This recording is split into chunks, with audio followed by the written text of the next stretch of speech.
On December 7th, 1941, the Empire of Japan launched a surprise attack against American forces stationed at the Pearl Harbor Naval Base in Oahu, Hawaii. 2,403 soldiers and some civilians were made victims of the sneak attack. It was this event that pushed the United States into war against the Axis powers and into World War II. 4 years went by, and by the end of the war, the United States could hardly be called the victims anymore. The atomic bombs dropped on the civilian cities of Hiroshima and Nagasaki conservatively placed the death toll at around 200,000 people.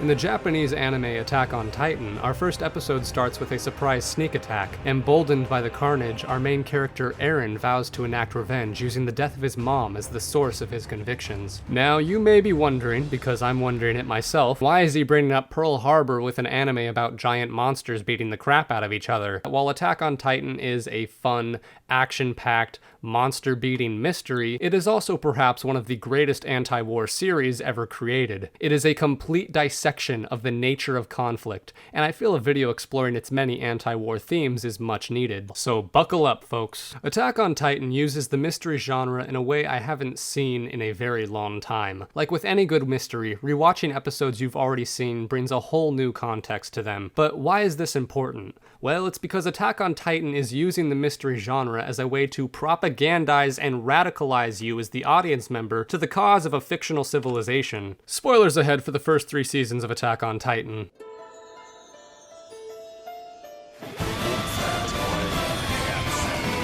So yeah, you heard me right. Attack on Titan subjects its audience to what is effectively propaganda. But first we need to define propaganda. The dictionary defines it as information, especially of a biased or misleading nature, used to promote a particular political cause or point of view. And yeah, for the first season, the only information we are given about the world, unbeknownst to us, is biased and misleading in nature. We are given the perspective of people who are victims of propaganda and literal brainwashing, only we don't know that yet, and neither do they. We are consuming propaganda, we just accept what the show tells us. Now, propaganda and mysteries actually have a lot in common. Both are concealing information from the audience, both are trying to push the audience in a certain direction, and when the truth is eventually revealed, new perspectives are opened up. So mixing propaganda into a mystery is like chocolate and peanut butter. The most famous example I can think of this happening is Invasion of the Body Snatchers. A small town is slowly overtaken by soulless pod people that look just like them, with the pod people being an allegory for communists, thus making communists into literal monsters. Similarly, we're led to believe that Attack on Titan is about children whose homes were destroyed by soulless, unintelligent Titan monsters that eat people, only come to find out in later seasons that perspective is almost completely wrong. The true statement is that they're children whose homes were destroyed by humans trapped as Titans. Humans with no control over their actions. Titans aren't soulless monsters, they've always just been trapped human beings, and this is how Attack on Titan does it. Like Invasion of the Body Snatchers, it dehumanizes the other, the unknown. By offering only the limited perspective of propaganda, it has effectively put you into the mindset of a brainwashed person. Now that we know Titans are people, take a look at that first summary of the show I gave, how they're soulless, unintelligent monsters. These are the words of dehumanizing propaganda. For the first season, we as the audience accepted them as monsters because we, like the citizens of Eldia, had no reason to believe otherwise. This is one of the many ways in which Attack on Titan parallels the real world. How many real-world nations regard their enemies as soulless, unintelligent monsters? It's how North Koreans see the rest of the world. How many Americans view the Middle East and vice versa. It's how Israel views Palestine and vice versa. It's how the Nazis viewed Jewish people. Dehumanizing propaganda is the lifeblood of a war. You have to convince your soldiers and your people that the enemy is nothing more than beasts and monsters to be slain, and not simply human beings with differing perspectives. I have no trouble sleeping at night, because I'm not really killing humans. By exposing the audience to propaganda firsthand, Attack on Titan demonstrates how easy it is for dehumanization to take hold, by making you a victim to it. I was honestly thrilled the first time I saw Eren stomping on Titans, throwing them against walls and bashing their heads in, thrilled to see these horrific beasts being slaughtered, but rewatching these scenes with the new perspective that they were all just trapped, powerless human beings the whole time, I realized just how much the show had radicalized me to the perspective of Eldia. To a flawed perspective. indicative. Even the name of the show itself, Attack on Titan, is indicative of this propaganda and dehumanization. Attack on Titan is a bloody misnomer, because Titans are humans. Attack on Titan is actually Attack on Human, but Attack on Human doesn't sound as appetizing, does it? In fact, it sounds downright hypocritical to the ideals of saving humanity that our characters espouse in the first season. And that's on purpose, because propaganda is usually hypocritical and lacking introspection. So now that I've explored how the show uses the mystery genre to brainwash you in the same way propaganda does, what happens after the propaganda is shown to be false? What new perspectives open up to us? Well, it's huge. When the brainwashing propaganda of Eldia is shaken off of us, literally an entire world is opened up. Where we once believed all of humanity resided in the walls, it's revealed that our characters are just on a small island that sucks, and there's a world's worth of civilizations out there. Civilizations that orchestrated attacks against our Eldians, and don't really take too kindly to our main characters. With the introduction of the outside world comes the introduction of our rival nation, Marley. And, Don't forget again. This is looking kind of You can't go Nazi-ish. outside without your armband. So I guess we have to talk about this.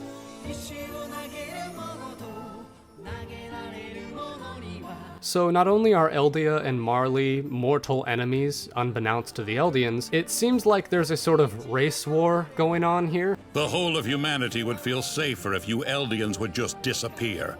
We wish we could eradicate you from this world! The Marlians think of themselves as oppressed by Eldia because they can recall a time when Eldia was colonizing the world using the power of their Titan abilities to do so. So Marley was once heavily oppressed by the Eldians, and as a result, all the Eldians in Marley are kept in ghettos and have to wear sashes signifying their Eldian heritage. You were once oppressors, now you get oppressed. Apparently the ability to turn into Titans is something only the Eldians possess, though that information is just propaganda, so take it with a grain of salt. This is a lot, okay? This is a lot of stuff, and I don't have time to dissect all of this. Like, I don't have answers to why Eldians are serving as a sort of metaphor for Jewish people. Moses! Moses! Where is my son? If I had to guess where the show's going with all this, I'd guess it's trying to highlight how arbitrary and ultimately tragic the perceived racial differences between people are. The show literally invented a reason for racism to exist in this world, and it's a complete fabrication to highlight how real-world racism is arbitrary and a fabrication. Like, in the show, it doesn't matter if you're black or white, it matters if you have devil blood in you or not. And it's obvious the Marlians and Eldians are just people, and I haven't read the manga, but if I had to predict where this is leading, I'd say there probably is no difference between Eldians and Marlians. Like, the difference is a complete fabrication, and anyone can transform into a Titan. Racism in this world, like in the real world, is just a means to divide and conquer, but that's just a theory at the moment. I don't know that for certain. What I find most interesting about the dynamic between these two nations is how both of them view themselves as oppressed.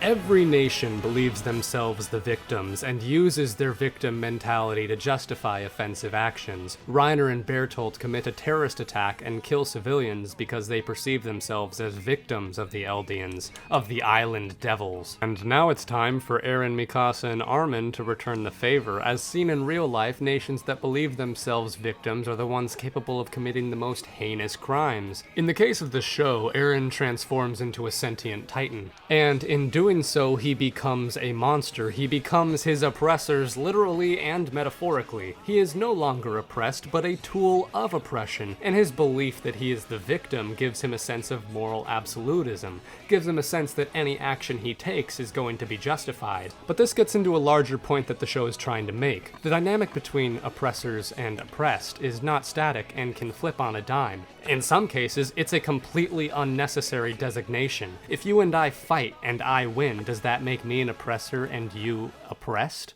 Or did I just beat you? Reiner and Eren have the same convictions, with both of them believing what they are doing is right, and both of them believing they are striking back against their oppressors. They're the same soldier and warrior, and they are the same victims of propaganda, with both of them succumbing to the dehumanizing of the other. And the real victims are the survivors of these wars.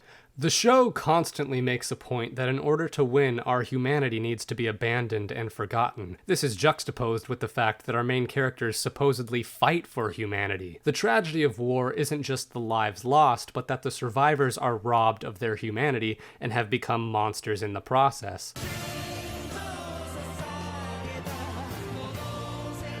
Attack on Titan is a monster show, so the Titans are serving as metaphors for the dark and corrupted nature that resides in all human beings. This dynamic has been explored for a very long time. It's explored in a lot of monster media in general. Since the days of Frankenstein and before, monsters have been used to shine a mirror on some of the worst aspects of human nature, and Attack on Titan is no different with its monsters. Is Frankenstein's monster really the beast, or is it the humans who persecute them? A similar theme is explored in zombie post-apocalypse shows. Survivors have to kill other humans. In many cases, they end up feeling like they're worse than the zombies, much like our characters feel like they're worse than Titans. Even Castlevania, a show about vampires, explores this dynamic.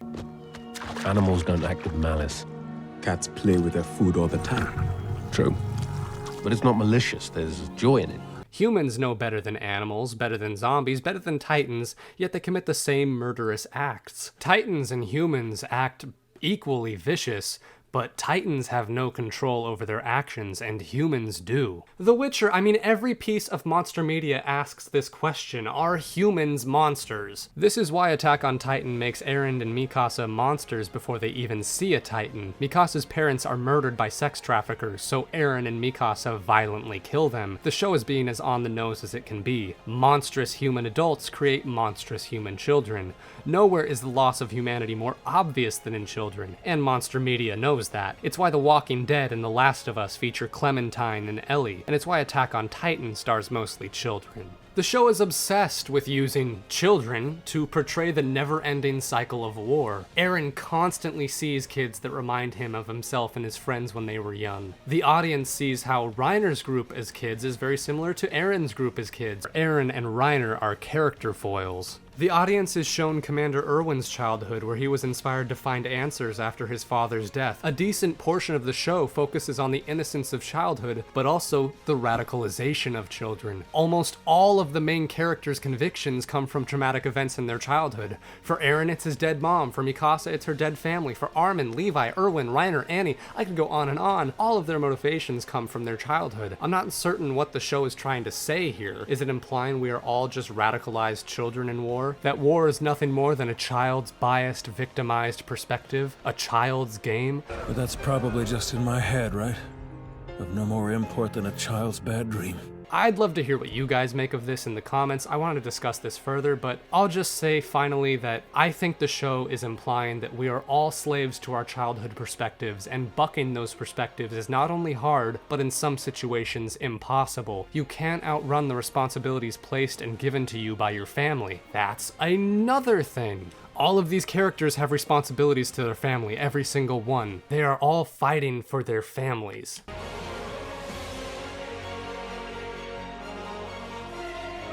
With the show's focus on the dynamics of oppression, radicalization, propaganda, and the like, one thing is interwoven throughout the show: the importance of human perspectives. To understand only our own perspective is to be ignorant, and thus makes it easy to root for our side in a conflict, to root for the murder of quote-unquote Titans, or reptilians, pod people, or satanic sex cultists. To have only our perspective is to be righteously emboldened in our convictions. To have multiple perspectives is downright depressing, because it comes with the understanding that both sides believe they're in the right and are fighting for their survival. As easy as it is to believe your enemies are evil, soulless monsters, the unfortunate truth is that both sides in a conflict are human. The question is, are humans evil, soulless monsters? Everything we are and everything we believe is based on the arbitrary assignment of where we were born, based on our singular perspectives. The sides we pick in war are never of our own individual moral choosing, but rather based on our geographical location. In short, humans are born into the propaganda of their region. At a tumultuous time in history, with the rise of propaganda, demagogues, and dehumanizing tactics,